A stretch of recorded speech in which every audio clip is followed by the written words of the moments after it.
Nah, sambungan dari video yang kemarin ya, saya buat juga di hari yang sama, tapi saya bagi, ya dengan alasan tadi supaya nggak membosankan, kan suka kayak gitu ya, kalau udah lihat videonya panjang langsung kurang tertarik gitu, kebanyakan sih, tapi bukan berarti semuanya. Dan kemudian juga supaya dicerna lebih lagi. Nah, lanjutan dari cerita saya yang pertama adalah bahwa nanti ke depan ini yang Tuhan taruh di dalam hati saya gitu ya, untuk pelan-pelan kayak suapin, introduce seorang pribadi yang namanya Brandon ya di video-video pendek saya. Memang saya sudah buat juga sih dalam bentuk posting, saya bagikan juga video-videonya. Tapi ada beberapa kekhawatiran, kemungkinan besar teman-teman semuanya nggak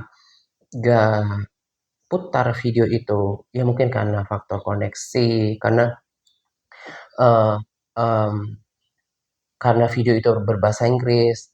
Padahal sebetulnya kalau kita cukup cukup terbiasa dengan eh, media sosial, kita bisa ubah bahasanya ke bahasa Indonesia. Tapi kan mungkin juga nggak semua tahu ya. Kayak saya juga terus belajar, makanya video-video saya itu masih kayak mentah. Nanti pelan-pelan saya belajar, pasti bisa. Roh Kudus pasti ajarin untuk gimana ngedit video gitu ya. Nah, itu I'll do it as going ya, sambil saya jalan gitu ya. Nah, di sini nanti saya akan perkenalkan. Jadi namanya Brandon. Nah, saya cerita secara sederhana ya. Jadi anggap aja kita ini kayak ketemu, ngobrol-ngobrol ya. Apalagi kan banyak juga ibu-ibu atau mungkin bapak-bapak yang mungkin juga harus pelan-pelan dikasih tahunya gitu ya. Jadi ini info buat kita bahwa dulu di Alkitab itu ada air bah kan, masa peristiwa air bah, dan itu pada masa Nuh ya. Nah, pada saat itu eh, Nuh diperingatkan oleh Tuhan untuk membuat bahtera karena akan terjadi air bah. Nah, ketika Nuh ini memperingatkan orang tentang akan adanya air bah. Jadi kalau teman-teman semua baca Alkitab itu cepat nyambung, pastinya akan cepat nyambung. Tapi sorry ya, bukan mau judge. Saya tahu, saya itu Kristen dari kecil. Saya tahu kebiasaan orang Kristen itu mungkin 1 dari 100 saja yang baca Alkitab.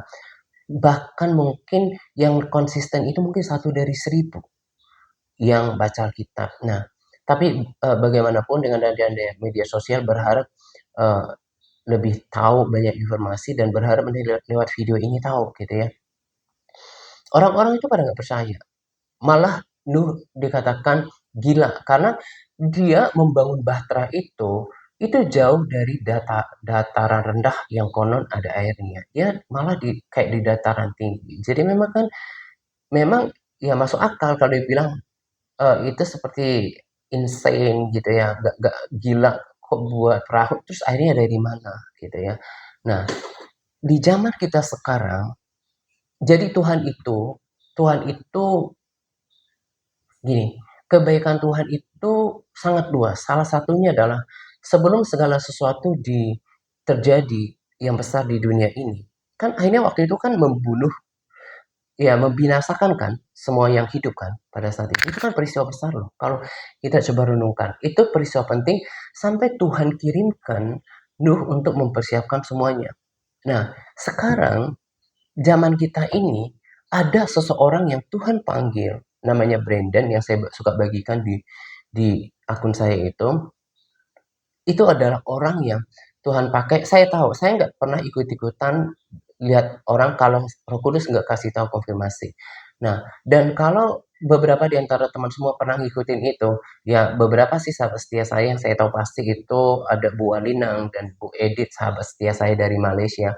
Itu ikutin gitu ya. Rasanya Pak Jos juga ikutin. Nah, em, juga dari Malaysia, sahabat setia saya. Eh, Begitu detailnya. Jadi setiap apa, jadi kan memang Tuhan itu memberikan orang itu karunia, mendapatkan mimpi, penglihatan. Nah, dia itu dikasih karunia tentang penglihatan. Jadi segala sesuatu yang dikasih tahu tuh perlihatkan Tuhan itu sama dia itu akurat terjadi sebelum berita di Amerika, karena dia memang dipakai di Amerika salah satunya, tapi bukan cuma itu, tapi persiapkan kita, dunia, akan kedatangan Tuhan, gitu ya. Nah, begitu akuratnya yang didapatkannya. Jadi saya mau kasih tahu, pelan-pelan saya kasih tahu bahwa nanti yang saya bicarakan ini adalah, eee, ibaratnya itu kayak kalau bahasa Inggris itu bukan to inform you, bukan menginformasikan sebagai, the first hand, orang pertama, tapi I rely you, saya menyampaikan ulang pesan Brandon ke ke ke teman-teman semuanya, supaya bukan cuma aku yang tahu, bukan cuma teman-temanku yang di WA yang tahu, kalian juga perlu tahu. Karena saya sadar sebagaimana orang-orang itu dapatkan dan sebagaimana Tuhan bilang sama orang itu, 80% mungkin gereja, termasuk orang Kristen, itu tidur secara rohani. Gak tahu kalau kita sekarang udah di akhir zaman dan Yesus mau datang. Nah, keprihatinan itu yang kemudian membuat saya untuk bangkit kembali. Walaupun saya tahu tantangannya, sebenarnya saya nggak pengen lakukan ini, ya, nggak pengen lakukan ini, tapi saya saya harus belajar to submit untuk the Holy Spirit leading, ya, tuntunan Roh Kudus untuk saya untuk, eee, kalau bukan saya siapa lagi gitu ya. Memang bukan saya salah satunya, tapi saya lihat bahwa nggak banyak gitu ya. Nah, jadi saya itu menyampaikan sepenggal-sepenggal apa yang dikatakan oleh Brandon, tentang akhir zaman ini. Tadi kan juga saya bilang memang nanti juga saya akan baca Alkitab, saya akan bagi rema. Mungkin juga nanti akan live ada doa gitu ya. Karena mungkin juga saya nggak tahu nanti di live itu bisa gabung, kayak join nggak dengan, eee eee eee, tim admin TRC gitu ya. Jadi kita bisa berdoa bersama-sama, I don't know, ya saya belum tahu gitu ya. Nah, karena saya ingin me me me apa ya, like, you know, me mengakomodasi kerinduan hati Tuhan supaya lebih banyak yang siap. That Jesus is coming. Tuhan Yesus tuh udah mau datang dan banyak orang nggak tahu itu. Saya tahu kebanyakan orang Kristen bergereja hanya seperti biasa. Padahal yang tadi saya katakan bukan tadi ya. Ya tadi sih saya rekaman sama-sama. Di video yang sebelumnya berarti saya udah katakan ada. Oh ya, pada video ini juga, bahwa ada 2 peristiwa yang sebenarnya yang perlu difokuskan pada akhir zaman ini, tentang kedatangan Yesus dan revival. Kenapa revival? Karena Tuhan itu mau banyak orang diselamatkan. Jadi, teman-teman semua bisa nilai lah. Saya enggak gini, jangan makanya saya bilang don't get me wrong ya, maksudnya jangan salah ngerti saya seperti kayak, merasa lebih baik atau enggak, tapi maksudnya gini, lihatlah misalnya kayak gereja tempat, teman-teman semua beribadah, kalau mereka nggak benar-benar, eee, me mengasih memberitahu jemaat di tempat teman-teman berada bahwa, "Siap-siap yuk, Yesus mau datang, perhatikan cara hidup kita." Dan yang kedua, kebangunan rohani. Nah, besar kemungkinan teman-teman semuanya berada di gereja yang tertidur secara rohani. Bukan saya katakan, oh gereja yang salah, gereja yang berdosa, enggak. Maksudnya itu tertidur secara rohani itu, maksudnya itu kurang bisa menangkap pergerakan Tuhan saat ini. Nah, itulah kenapa dikatakan oleh dibangkitkan seorang Brandon untuk ngingatin kita gitu ya. Dan saya yang menangkap isi hati Tuhan lewat Brandon, saya juga nggak mau berpangku tangan ya. Lagi-lagi bukan merasa paling bukan paling tahu. Saya juga tadi bilang I just relay what he said ya. Cuma sampaikan apa yang disampaikan supaya supaya mungkin nggak semua. Sorry to say karena kita udah bilang lebih banyak orang yang menuju kebinasaan. Artinya apa? Lebih banyak orang itu nggak peduli tentang kerohanian.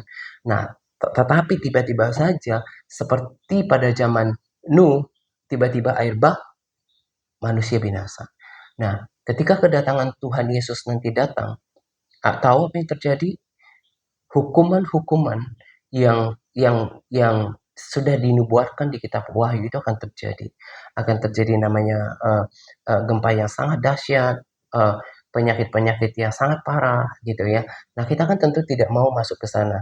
Nah memang tidak air bah seperti kejadian Nuh itu, tapi peristiwa-peristiwa mengerikan, penghukuman Tuhan berlaku di sana termasuk antikris. Nah, yang kayak gini-gini juga pengajaran-pengajaran kayak gini tuh nggak dapat di kebanyakan gereja. Makanya saya akan coba bagikan nanti pelan-pelan, didengar sedikit-sedikit, dipahami sedikit-sedikit, akhirnya lama-lama punya pengertian, punya awareness. Dan satu hal sih yang saya tekankan ya buat teman-teman semuanya, supaya bisa ngerti apa yang saya bagikan di sini, ya. Eh, Salah satunya adalah bahkan ya mungkin yang paling utama adalah mulai belajar mendisiplinkan diri untuk membaca Alkitab. Ini sesuatu yang nggak pernah ditekankan oleh mayoritas gereja. Belajarlah untuk punya disiplin untuk membaca Alkitab. Kalau nggak sanggup satu pasal, satu perikop gitu ya. Nah, em, eh, kalau kita spend time mungkin hours ya menghabiskan waktu berjam-jam on social media, lihat video sana sini. Padahal untuk menyiapkan 15 menit saja untuk Tuhan, baik berdoa baca firman itu kan sesuatu yang nggak masuk akal. Padahal kerohanian itu kekal dan bahkan apa yang kita kerjakan sekarang itu menyangkut kekekalan loh. Iya kan? Apa yang dilalaikan oleh orang-orang pada zaman dulu itu menyangkut kekekalan, kekekalan dalam kebinasaan. Nah, gitu. Jadi saya berharap teman-teman semuanya bisa bangkit ya. Tadi kan saya katakan gini, siapa tahu ada di antara yang dengan video ini, siapa siapa lu misalnya gitu ya. Saya juga udah punya gereja gitu ya. Saya udah bilang bahwa saya 50% mungkin itu teman-teman saya di Facebook ini gitu ya.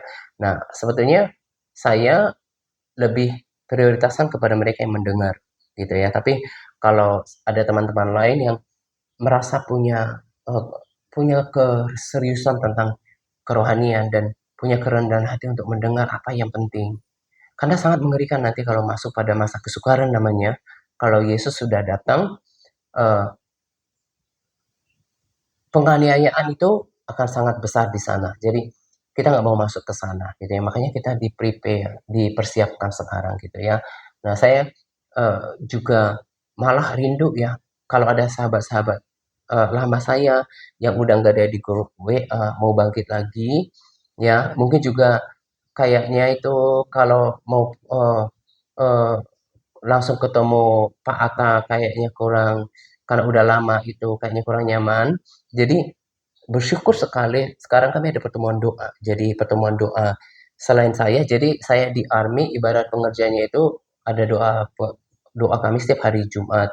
Tapi ada Senin, Rabu, Senin, Selasa, Rabu, Senin dengan Bu Edit, Selasa dengan Pak Jos, Rabu dengan Bu Walina. Jadi bisa berdoa dengan mereka gitu ya. Tuhan akan segera datang. Sama seperti zaman Nuh, orang menganggap itu berita bodoh. Zaman ini pun akan banyak orang seperti itu. Tetapi saya berharap lewat lewat apa yang saya bagikan ini ada orang-orang yang mau mempersiapkan diri gitu ya. Itu cerita saya untuk kali ini. Saya akan sambung lagi nanti untuk hari-hari yang akan datang. Saya usahakan untuk always come every single day with a short video. Ya, bahkan mungkin juga kalau ada yang mau belajar bahasa Inggris gitu ya, monggo gitu ya. Nanti kita selingin dikit ya speak English ya. Saya juga lagi belajar ya, been 2 years, udah 2 tahun, tapi belum bisa karena proses gitu ya, sama kayak anak kecil dulu mau belajar bahasa Indonesia kan perlu bertahun-tahun untuk menjadi mahir ya. Sama ya, it takes time to be fluent ya. Tapi I try. Jadi saya saking komitmennya untuk belajar bahasa Inggris itu, I read the Bible in English. Saya baca Alkitab bahasa Inggris. I pray in English and every single day at home di rumah kayak gitu, I narrate my day in English. Jadi apapun yang saya lakukan, saya ngomong pakai bahasa Inggris terus mikir pakai bahasa Inggris. Dan bahkan I see myself, like as an English speaker, even though I don't live in English speaking country. Jadi walaupun saya nggak tinggal di negara berbahasa Inggris, saya tekankan saya itu berbahasa Inggris. Nah, bit by bit, I see the progress gitu ya. Nah, siapa tahu juga anak-anaknya tertarik gitu ya. Mungkin itu sih jangka panjangnya kita kita selingan gitu ya. Itu saja untuk video sore ini. Saya akan buat lagi nanti untuk video yang berbeda, di waktu yang berbeda. Ini bersama dengan dua video ya, dua video saya buat setiap kali rekaman ya. God bless everyone.